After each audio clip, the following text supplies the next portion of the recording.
Assalamualaikum, selamat sejahtera kepada semua penonton YouTube channel Cikgu Winnie. Video ini adalah video pengajaran dan pembelajaran bagi mata pelajaran Sains Rumah Tangga tingkatan 5. Jom kita tonton bersama-sama.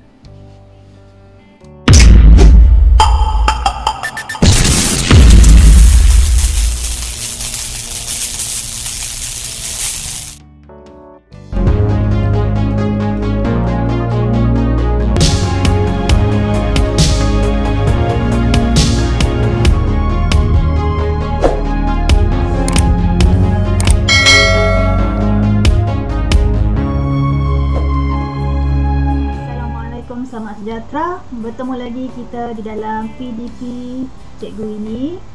Kali ini kita sambung tajuk yang sama, iaitu 4.8 hidangan roti dan masakan beryis. Tetapi hari ini kita akan belajar 7 langkah asas dalam penyediaan roti.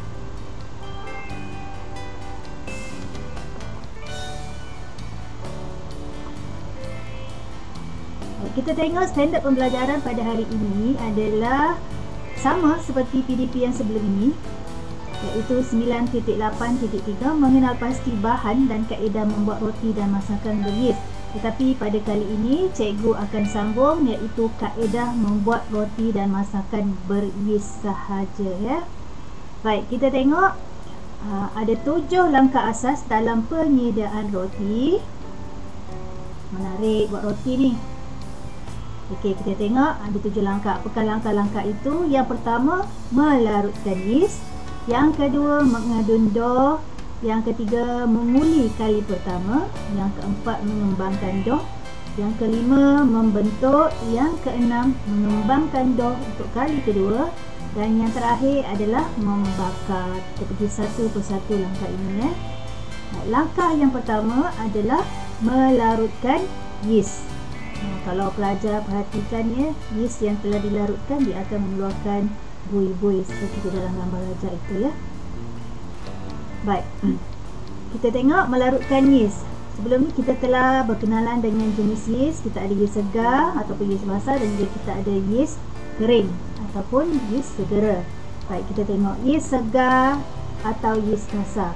Baik, cara melarutkannya, yeast segar atau yeast basah ini mesti dilarutkan dengan cecair seperti susu atau air suam bagi mengaktifkan yeast untuk proses penapaian ataupun fermentasi.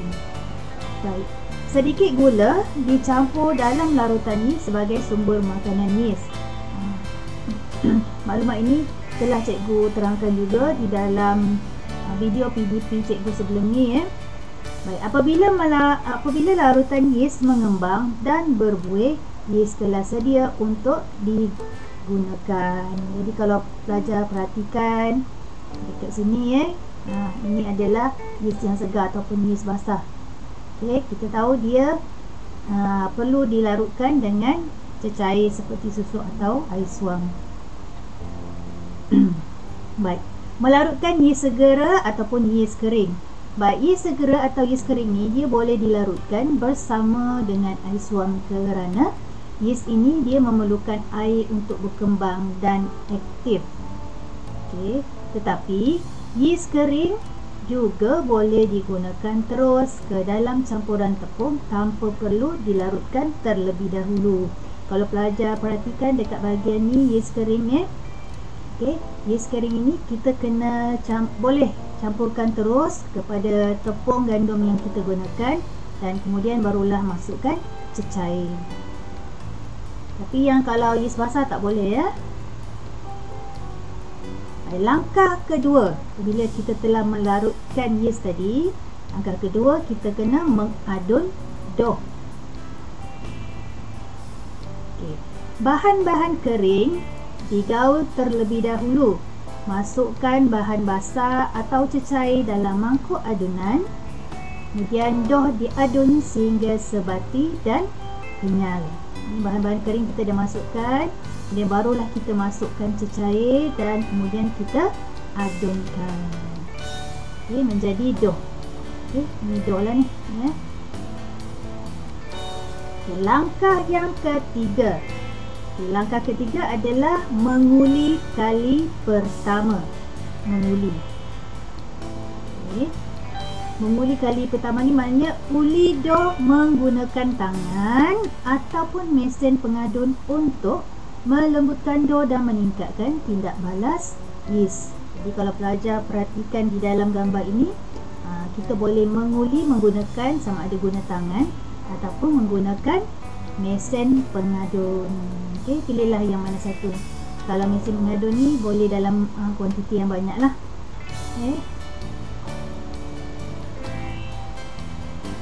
Kemudian langkah yang keempat iaitu langkah mengembangkan doh. Okey, tengok ni. Ibu je doh ni kan. Okey, baik. Mengembangkan doh. Caranya kita bentukkan doh kepada bentuk bulat. Okey, bentuk bulat. Okey, kita bentukkan di dalam bentuk bulat. Dan kita tutup mangkuk adunan dengan plastik ataupun kain maslin. Bila dah bentuk macam ni, okay, kita tutup dia dengan plastik ataupun menggunakan kain maslin. Okay, kita letak dalam mangkuk adunan ya. Kemudian kita kena kembangkan doh ni di ruang yang panas dengan suhu minimum 27 darjah Celsius. Tak boleh sejuk daripada tu.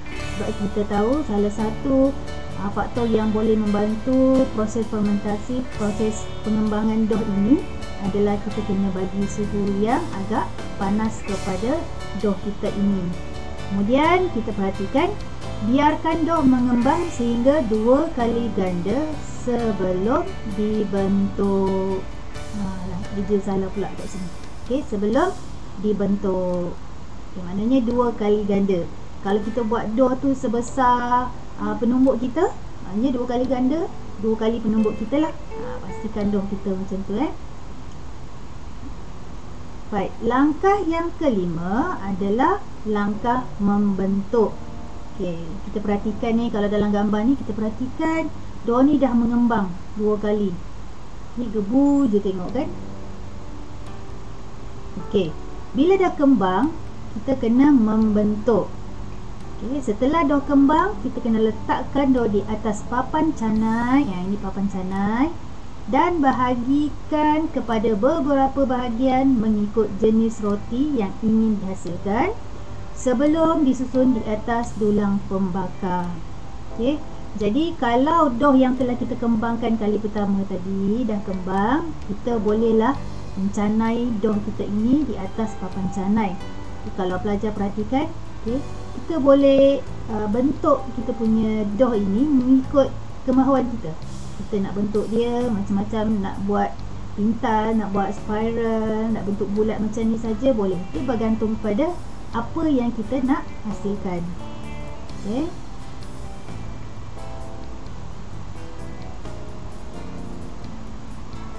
Langkah ke-6, mengembangkan doh kali kedua. Apa yang kita buat di dalam langkah 6 ini? Okey. Mengembangkan doh kali kedua ni maknanya ketika ini, okey, yeast ini dia masih aktif dan mengembangkan semula doh yang telah dibentuk. Maknanya kita dah bentuk-bentuk daripada lepas kembang kali pertama tadi, daripada doh yang besar, lepas kita potong pada kecil-kecil, kita canai dia ikut bentuk yang kita kehendaki. Okay, kalau dalam gambar ni bentuk yang mudah sajalah, bentuk bulat. Okay, bila kita dah susun di atas dulang pembakar ni ya, okay, kita boleh juga bentuk dia macam ni. Okay, kita boleh bentuk dia juga macam ni. Ikutlah kita punya kreativiti ataupun kita nak hasilkan roti atau masakan beris yang macam mana. Okay, yang ini adalah bentuk yang paling mudah lah, bentuk paling simple. Okay, dalam proses pengembangan kali kedua adalah masa yang sesuai untuk meletakkan bahan tambahan di atas permukaan doh seperti kismis, keju dan juga gula perang. Okey, seperti juga gula perang. Jadi kita bentukkan ni, kita boleh letak di dalam dulang teruslah, dulang pembakar. Okay, nampak gebu je kan. Okay, maknanya bila kita dah letak, kita biarkan dough tersebut mengembang untuk kali kedua. Kali pertama tadi daripada awal-awal kan.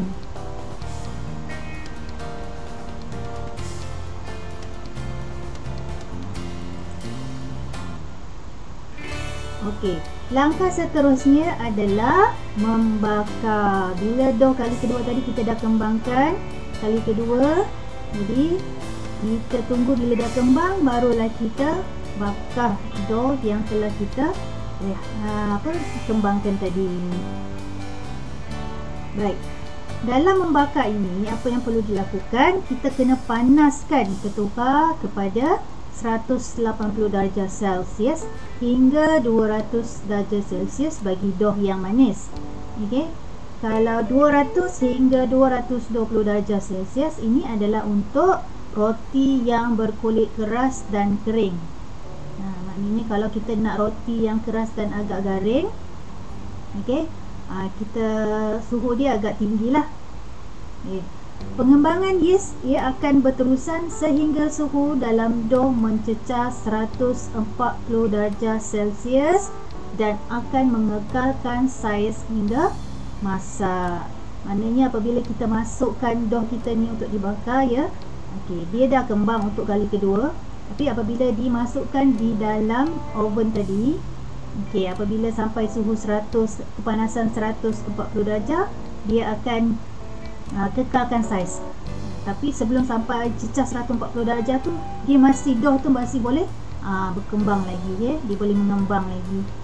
Okey, dia masa memasak juga bergantung kepada roti dan masakan beryis yang dihasilkan. Bergantunglah. Kadang-kadang kita kena mengenal pasti oven kita macam mana kan.